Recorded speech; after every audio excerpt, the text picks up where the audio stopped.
Hi guys, dahil nga sa meron na tayong bagong alaga is ayun, inayos nga namin yung kulungan. Actually, yung dati itong kulungan ng mga rabbit ko. And ayun, nilagyan ulit namin ng paa.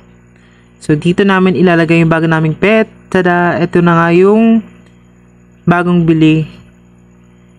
May jowa na rabbit. Ayun, so nakalimutan ko kung ano yung mix to. Parang dwarf tapos lion head siya. Ayan. Netherland dwarf rabbit, ganun. So ito nga pala ay female guys. So 3 months old pa lang to and wala pa siyang pangalan. So kung may isa-suggest ko yung pangalan na yun, sexy pangalan, ayun, comment down below para yun, may pagpipilian ako. Tapos ayun, 3 months old pa nga lang to. So 6 months ko siya bago i-breed. Ayun, kasi yun naman talaga yung tamang pag-breed ng rabbit natin.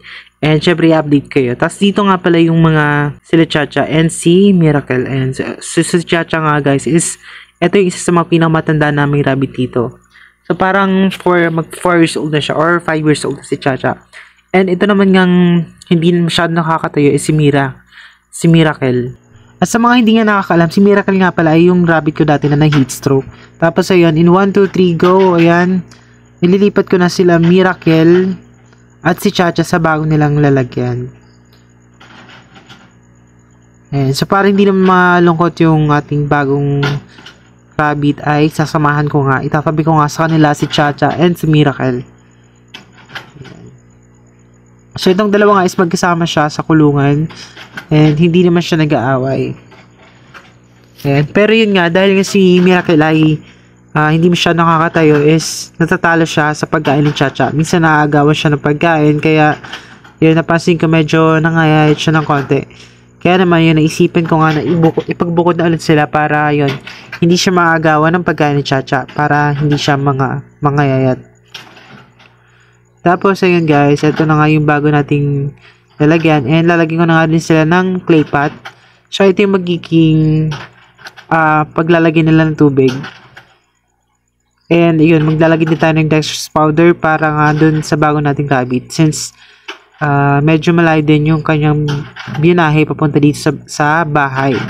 So maglalagay lang ako ng konting dextrose powder para yan, mag-serve as anti-stress. And lalagyan ko na rin sila Chacha and si Miracle para yan, magka-flavor naman yung tubig nila. Pero yun, yung dextrose powder nga is hindi ito pwede araw-araw ibigay sa mga rabbit natin since ito nga ay meron siyang sugar. So yung sugars hindi pwede sa mga rabbit natin, lalo na kung araw-araw natin ibibigay. Tapos syempre dapat palaging merong malinis tubig yung mga rabbit natin para ayun, maiwasan na ma-dehydrate sila. Bukas magpapakain tayo ng damo sa mga rabbit natin. Ayun lang guys, yun lang yung update natin. Sana gustuhan nyo. And nilagyan na rin namin yung cover para if ever man na umulan is hindi sila mababasa. Ayan, thank you. Thank you for watching guys. See you next vlog.